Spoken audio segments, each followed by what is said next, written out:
bem, voltamos com o Espaço Capixaba. Lembrando a você, mais uma vez, que amanhã nós vamos apresentar uma reportagem sobre a Barra do Jucu, dentro do Espaço Sustentável, que é o primeiro bloco do programa de amanhã. Quero mandar um abraço a todos os colegas jornalistas, porque hoje, 7 de abril, é o Dia do Jornalista.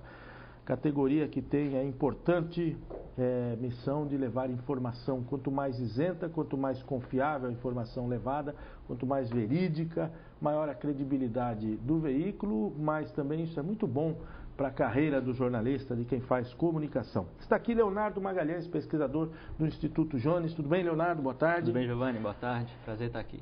Prazer é nosso. Bom, o Instituto está divulgando o panorama econômico do Estado, que vem com 2 dados que eu considero importantíssimos. Um deles aumentou em 40 mil o número de pessoas contratadas com carteira assinada durante o ano de 2010. E o outro é a questão das exportações. No nosso estado, que depende muito desse segmento, as exportações bateram recordes durante o ano de 2010. São os 2 dados, assim, carro-chefe dessa pesquisa, né? Exato, Giovanni.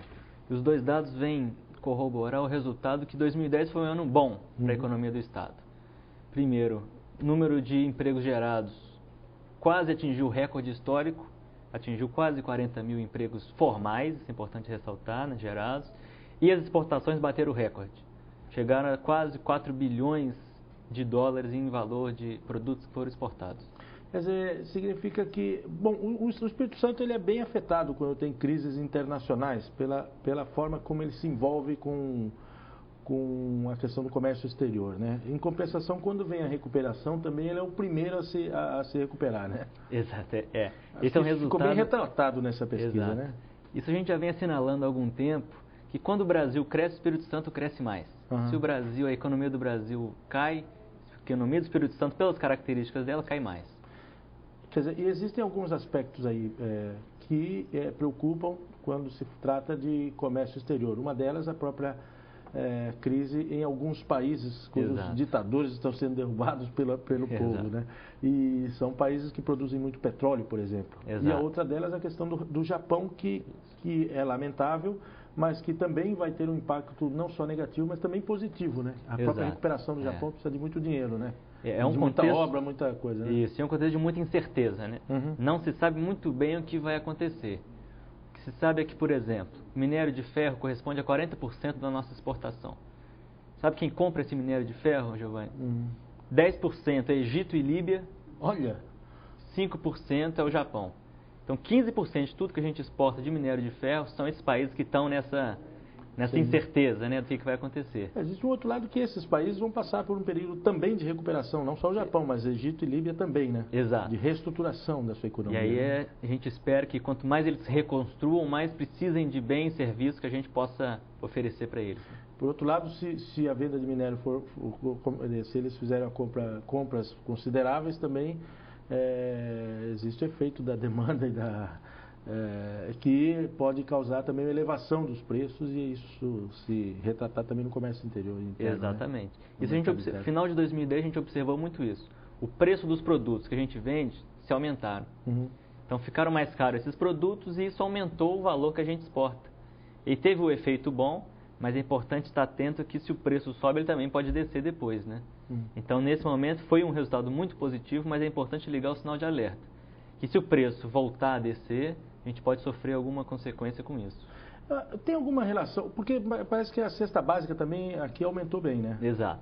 Tem alguma relação disso com a recuperação da economia capixaba? Tem 2 aspectos ligados aí. Uma coisa que a gente já acabou de falar, né? Que é a questão da demanda, né? Exato. A economia capixaba crescendo tanto, criou uma demanda forte pela cesta básica. Essa demanda forte fez que o preço subisse, pressionou um pouco o preço. E, ao mesmo tempo, importantes produtos da cesta básica são negociados internacionalmente, que o preço também está ficando mais caro e isso impacta aqui dentro também. Quer dizer que uma coisa acaba puxando a outra, né? Exato. O que mais te chamou a atenção nesse panorama? Olha, Giovanni, o aspecto do emprego ter crescido tanto foi um fato muito importante, uma sinalização muito importante. E 2010 ele começou muito forte, começou um ritmo muito forte de crescimento, de produção, de geração de empregos. Para o final do ano se estabilizou um pouco. Um efeito natural. 2009 foi muito baixa a produção, então se recuperou muito bem, depois se estabilizou. Então agora o contexto de incerteza no Oriente Médio, no Japão, é o que vai sinalizar o que vai acontecer na economia mundial e, consequentemente, aqui no Espírito Santo. Esses dados são coletados ao longo, lógico, ao longo de todo o ano, mas vocês vão distribuindo ele mês a mês? Exato. Assim que 3 meses são organizados, formam um trimestre, a gente consegue divulgar esses dados. Então agora a gente divulga os dados relativos ao 4º trimestre de 2010. Então temos aí 3 meses de defasagem, né? Hoje a gente divulga do 4º trimestre, daqui a uns 3 meses a gente divulga agora do começo de 2011 e o processo vai assim. Bom, esses dados são divulgados desde 2008, não é isso? Exato. Quer dizer, vocês começaram no auge da crise, podemos dizer? Exato. O que te assustou nas primeiras pesquisas? E foi importante ter desde 2008 que a gente conseguiu ver exatamente o impacto da crise na economia capixaba e logo depois a recuperação. Então a gente viu que a recuperação foi muito forte e agora está se estabilizando. Então foi importante ter esse recorte mais longo no tempo, a gente consegue perceber esse tipo de coisa. Você pode permanecer um pouquinho mais com a gente aqui? Eu queria explorar mais alguns assuntos relacionados a essa pesquisa. Eu continuo conversando com o pesquisador do Instituto Jones, Leonardo, a respeito do panorama econômico do Espírito Santo. Sem dúvida nenhuma, isso interessa a todos nós que vivemos nessa terra linda aqui chamada Espírito Santo.